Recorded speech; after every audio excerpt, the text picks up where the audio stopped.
Et salut les ludistes, c'est Seb, on se retrouve pour un unboxing de U-Boat, l'un de mes petits coups de cœur en 2018. Ça fait un an environ, jour pour jour, que le projet a été backé et il est arrivé hier. Et donc je m'empresse de découvrir avec vous ce qu'il y a dans cette boîte. Donc déjà, hop, on va sortir tout ce qu'il y a dans le carton. Et il y a un peu de matos. Hop, ça va sur le côté.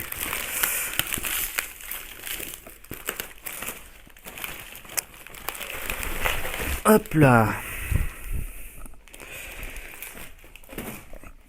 Hop. Toc.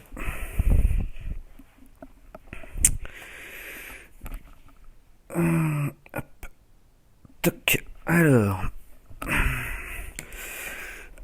Déjà, donc on va voir. Donc j'avais participé à ce projet-là en prenant le all-in parce que ça me tenait à cœur. On a ici une petite planche de pion, enfin pas de pion, mais de a priori autocollant qu'on peut coller sur le U-boat.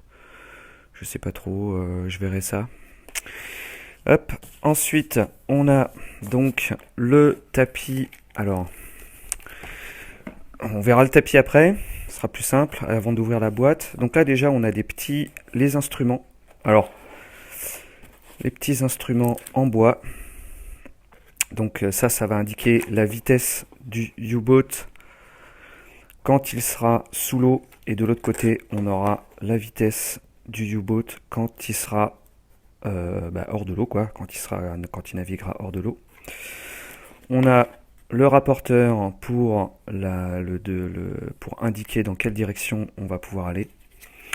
Et un petit crayon en bois. Bon, ça faisait partie du all-in, hein, donc tout ça c'est dans la poche. Hop. Ensuite on a les sleeves pour les cartes. Bon, les sleeves quoi. Ensuite, on va avoir, donc dans le jeu, en fait, on a des représentations de plusieurs outils. Donc ça, c'est les représentations des salles. On va voir ce que ça donne. Hop, toc. Donc qu'on viendra placer dans le... Ouh, c'est plutôt pas mal fait. Je vais essayer de vous montrer ça un peu plus près. Hop. Voilà.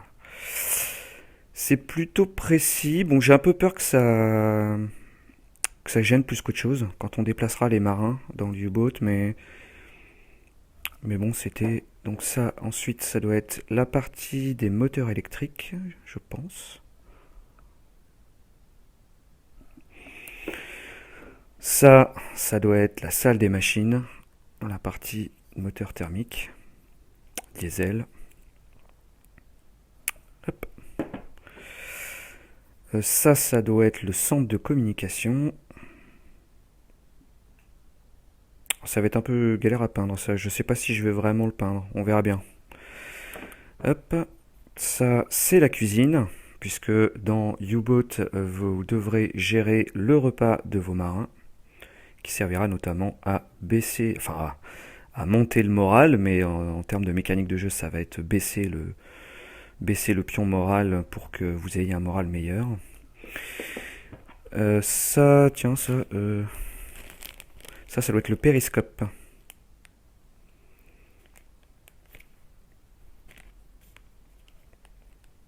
Hop, les petites pièces. Et donc après, le reste, c'est des pions qui ont été mis en 2D, enfin qui sont en 2D dans la boîte et qui ont été mis en 3D. On a d'abord les pions. Donc ça, c'est les pions risque. C'est-à-dire que quand vous avez un incendie dans un compartiment, vous allez mettre ce pion-là. Là, ça sera pour je pense un truc de gaz toxique. Hop là. Donc il y a 3 pions de chaque. Ensuite, le bleu, ça va être... Qu'est-ce que c'est le bleu? Je sais pas trop ce que c'est. Ah si, ça doit être quand la coque est percée.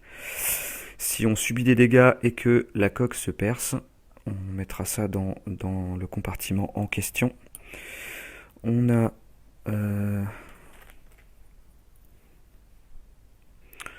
on a ça, alors ça c'est un risque électrique.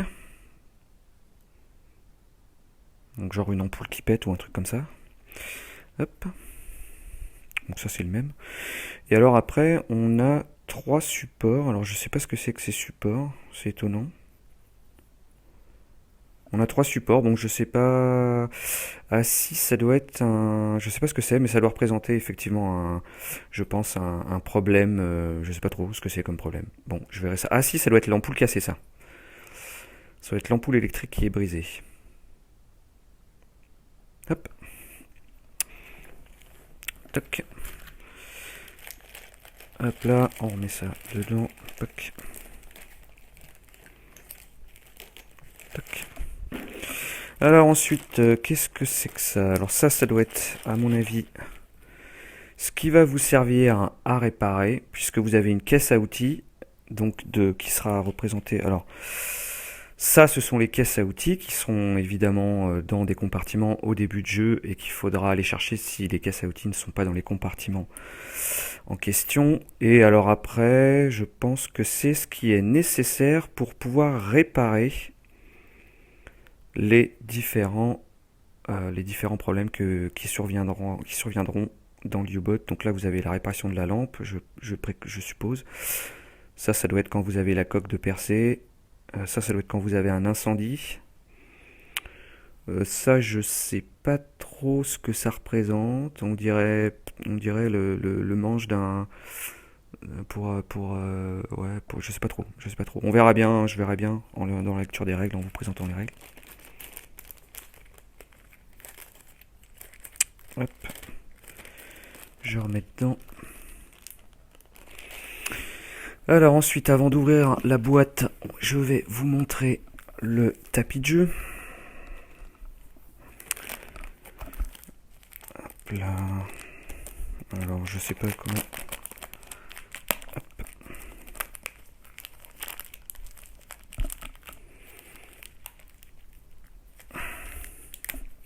Un peu galère. Excusez-moi pour l'attente. Toc. Hop là. En plus, c'est l'air d'être un cuir d'assez bonne qualité. Donc une représentation du U-Boot avec ici les compartiments. Et en fait, la maquette, parce qu'il y a une maquette en 3D pour le jeu, va être placée ici. Donc après, vous voyez ici des logos. Bon, je sais pas encore trop à quoi ça sert. J'ai suivi un peu quelques règles grâce à Ricover. Merci pour lui. Et je pense que ça devrait être pas mal. Enfin, en tout cas, je l'ai pas kickstarté pour rien. Hein. Bon, ça c'est parti en vrille, c'est pas grave. Hop, toc. Et on va maintenant. Hop, je vais ranger ça. Toc. Bon, ça c'était dans le all-in, hein, donc pas de. Comment dirais-je? De gros surcoûts, je pense. Puisque déjà, rien que le jeu en lui-même promet d'être assez riche. Hop là. Alors, on est parti pour voir ce qu'il y a dans cette grosse boîte.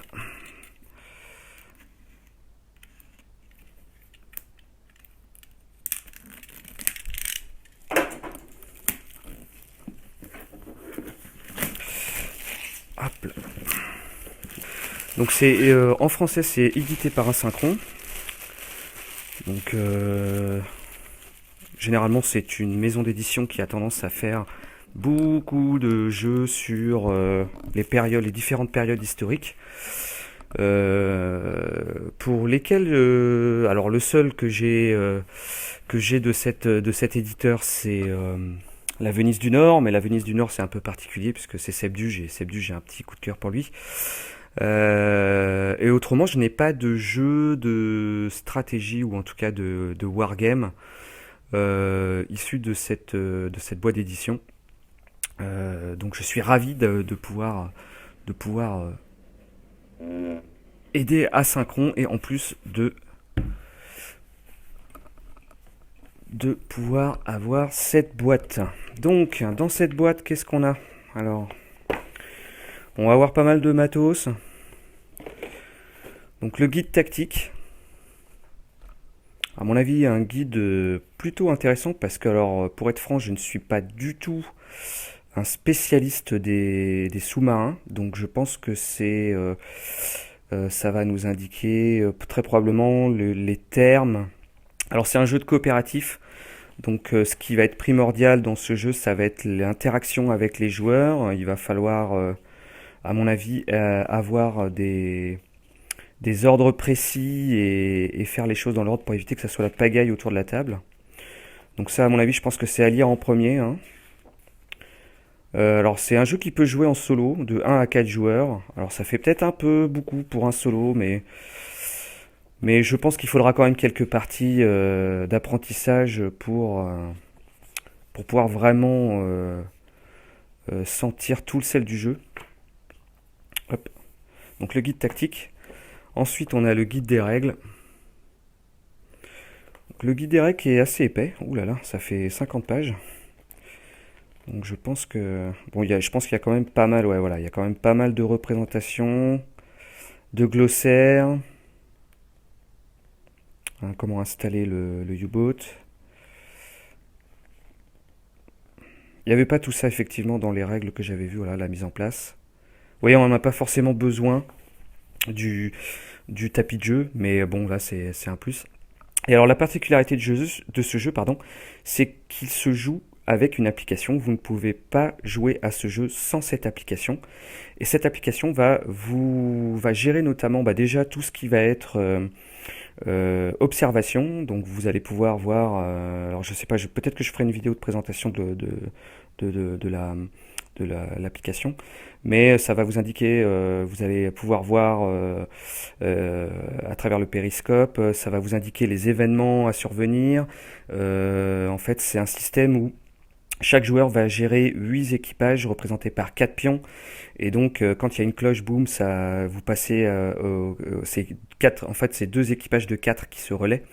Et du coup, voilà, boum, boum, il y a une clochette qui indique que, boum, vous passez aux 4 autres équipages. Donc, je pense qu'il peut être hyper. Enfin, il peut être très. Comment dirais-je, je perds mes mots. Tellement je suis excité par ce jeu. Euh, euh, Immersif, voilà, merci. Il peut être très immersif, je pense. Oui, bon, alors c'est vrai que 51 pages, mais il y a quand même beaucoup de schémas et beaucoup de. Ça, c'est bien. Ça, c'est bien. Alors, ayant participé un petit peu à la relecture, euh, je pense que je reverrai quelques. Bon, il y a quand même pas mal de textes. Voilà, le navigateur, parce qu'il y a 4 rôles. Ah, en plus, c'est bien parce que c'est symbolisé par des couleurs sur le côté. Voilà, il y a le second, le navigateur, le commandant, qui va donner des ordres, et l'ingénieur, qui va s'occuper de réparer. Voilà, donc le navigateur va s'occuper de la roue, du positionnement du sous-marin par rapport au. Ah, je suis hyper enjoué, franchement. Le chef mécanicien, voilà. Commentaire et conclusion. Donc ça, c'était pour les livres. On a ensuite la carte. Alors, voyons voir, parce que la carte, il y avait un truc. Ah non, il y a plusieurs cartes, d'accord, c'est d'accord. AN, AM, d'accord. Alors, ouais, il y en a plusieurs. Donc ça, déjà, c'est bien. Après, j'imagine que sur le site d'Asynchron, on aura probablement de quoi télécharger les cartes ou les fichiers en PDF de manière à pouvoir les imprimer. Donc ça, déjà, c'est bien. Hop. Alors ça, je n'ai pas du tout suivi. Ça correspond au code Enigma. Alors, je ne sais pas du tout en quoi ça consiste. Mais c'est ce que les nazis se servaient, notamment pour se regrouper entre U-boats au moment où ils attaquaient en meute. Et du coup, ils envoyaient des messages codés. Et donc là, on aura, j'imagine, grâce à l'application aussi, la possibilité de abréviation, ok, d'accord, de pouvoir voilà, utiliser l'Enigma. Alors bon, ça, je sais pas du tout ce qui va en ressortir. Ça, c'est des feuilles d'aide de jeu. Donc vous en avez une pour le commandant. Voilà, j'imagine qu'il y en a une autre aussi pour le second. Voilà, donc ça, c'est des feuilles de jeu. Il faut quand même, j'ai l'impression, avoir une sacrée table parce qu'il y a quand même pas mal de matos. Le chef mécanicien, voilà, c'est quand même bien fichu parce que euh, Il y a beaucoup de joueurs qui disent que ce jeu, on peut y jouer même si on n'y connaît rien dans l'univers des sous-marins. Mais c'est vrai qu'au premier abord, je peux vous garantir que ça fait un peu flipper. Mais bon, on verra bien. Alors ensuite, on a des paquets de cartes. Donc ça va être les cartes. Donc ça va être les cartes à mon avis qui vont être piochées par. Alors ça va être, voilà, mais ça va être les cartes parce qu'il y a des cartes qui vont être piochées par le commandant et ensuite des cartes qui vont avoir des effets plus ou moins néfastes en fonction de votre morale. Hop. Hop. Donc ça c'est, ouais, alors je sais pas, hein, là je découvre avec vous. Hein. Tournée de bière, augmenter le moral de 3, chaque joueur active 2 de ses marins. Donc voilà. Ça c'est bien. Bim. Ensuite, donc on va avoir tous les pions. Alors ça, alors. Hop là. Donc là, on va avoir ici ce qui va venir sur la maquette 3D. Alors c'est pas clair parce qu'évidemment avec la lumière, vous voyez rien. Hop. Hop. Oh, attention, il y a des petites pièces en plastique. Donc là, on a le canon de 88 mm. Hop. Canon de 88. Donc il va venir lui sur la maquette. Toc. Vous allez avoir tout ce qui est antenne et matériaux de télécommunication, j'imagine, qui va venir se poser aussi. Ah tiens d'ailleurs, ouais. Il y a un petit étine, je pense que ça doit pouvoir s'incorporer sur le carton. Et ça doit être une mitrailleuse, ça, parce que on aura aussi l'opportunité de pouvoir abattre des avions. Donc franchement, ça a l'air hyper complet, ça a l'air hyper immersif. Ensuite, on va avoir, hop là, alors ça c'est les pions commandement pour le, donc ça faisait partie en 3D aussi je crois, hein, c'était un stretch goal de mémoire. Donc le pion commandement pour que le commandant puisse gérer le moral de l'équipe. Hop, et ensuite on va avoir les pions marins. Alors ça c'est pareil, je sais pas si je vais les peindre. Je vais bien voir, je pense que je vais faire quelques parties, j'aviserai après par la suite. Hop là. Alors je vais essayer de... Voilà. Donc les pions marins. Donc vous avez les verts, les bleus, hop, attendez. Et il doit en manquer un, le marron, voilà. Voilà pour les marins. Et donc ces marins-là, vous les déplacerez dans le U-Boat. Et alors vous avez 4 couleurs, et chaque couleur a une forme de socle différent. De manière à ce que lorsqu'il se passe un événement tragique, par exemple une blessure ou quoi que ce soit, on pioche un pion correspondant à la forme du socle. Et du coup, on détermine comme ça quel marin va être blessé. Bon, c'est un exemple parmi tant d'autres. Hop là.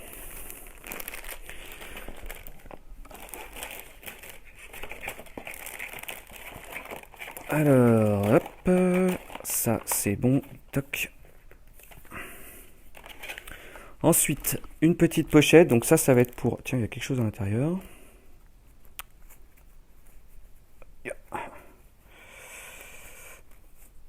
Hop là, avec... Ah bah, un crayon supplémentaire. Un crayon supplémentaire, une petite pochette, voilà, pour mettre je pense, les pions des marins. Ensuite, on va avoir les plateaux. Alors ça, c'est cool parce que je les voyais plus gros. Et en fait, ils sont pas si énormes que ça. Donc ça va être, à mon avis, ça va être le plateau. Alors ça, je pense que c'est un plateau qui va être commun. Je suis pas sûr. Peut-être que c'est un plateau qui va être commun parce que les trousses de soins elles seront probablement stockées là. Ici, c'est un plateau pour, à mon avis, le code d'Enigma.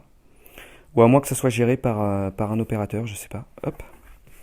Donc un premier plateau. Ici, on a le plateau. C'est dommage, il me semblait qu'il y avait les noms. C'est dommage. Donc là, le machiniste, alors je crois que c'est l'ingénieur qui va gérer la profondeur et la vitesse du sous-marin.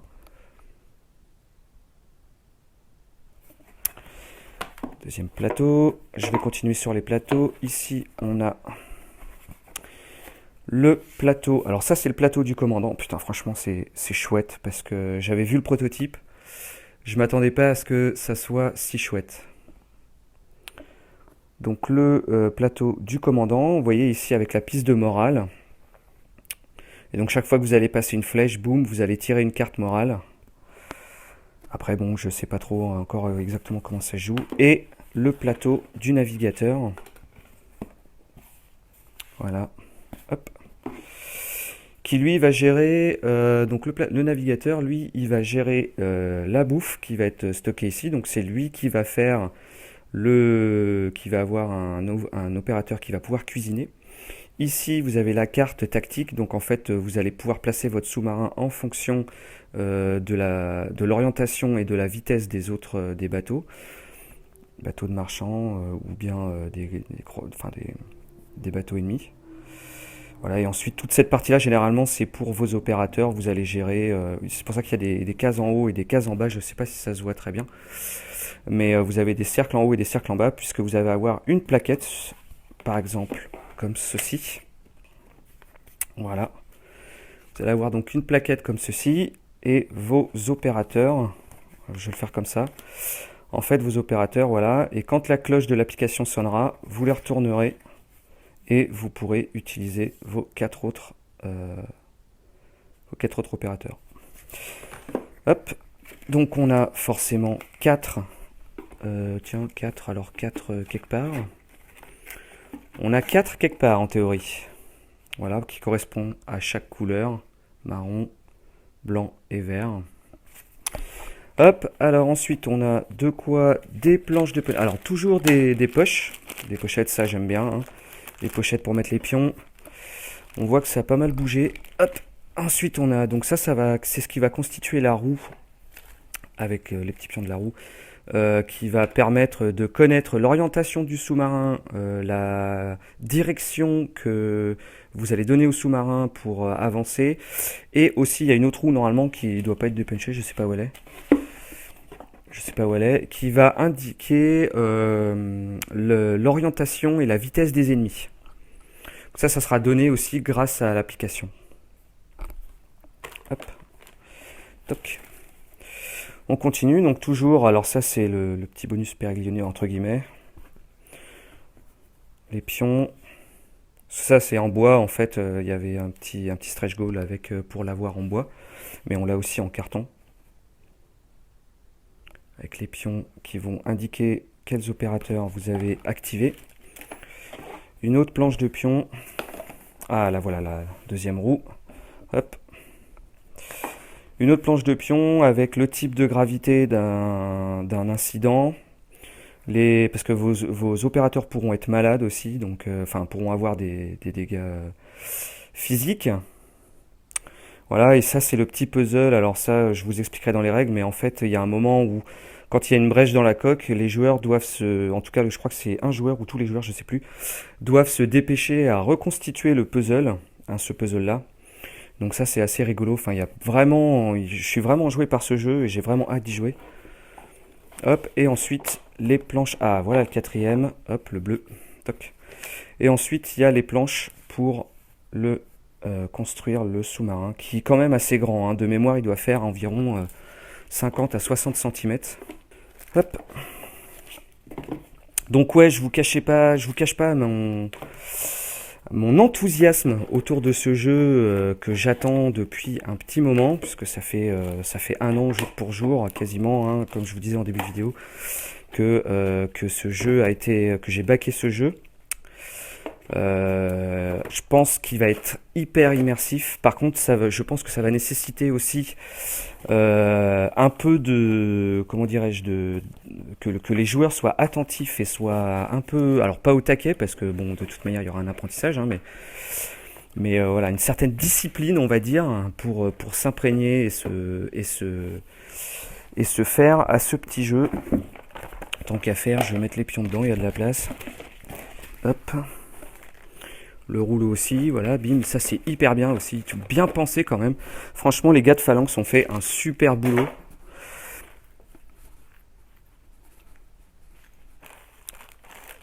J'ai bien hâte de me plonger dans les règles et de vous présenter ça, de vous présenter voilà comment se joue ce jeu et faire une partie puisqu'il peut se jouer, je rappelle, de 1 à 4 joueurs. Alors je pense qu'à 1, vous devez être partout parce que vous devez gérer les 4 opérateurs, mais... Hop. Ah, un petit pion qui traîne ici. Donc voilà, c'était la présentation, le unboxing de U-Boat The Board Game, édité par Phalanx et traduit par Asynchron. Voilà, je pense que je vais peut-être même faire une petite partie pour vous montrer un peu de ce qu'il en est. Surtout vous expliquer les règles qui seront peut-être un peu longues, peut-être que je ferai ça en plusieurs vidéos parce que, à mon avis, il y a pas mal de choses à dire dessus. Après, bon, ça rentre pas trop dans le cadre de la chaîne puisque le jeu est édité en VF par Asynchron.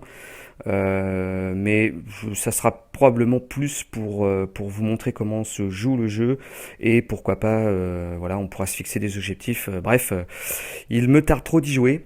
En attendant, je vous dis à bientôt pour une prochaine vidéo. Salut!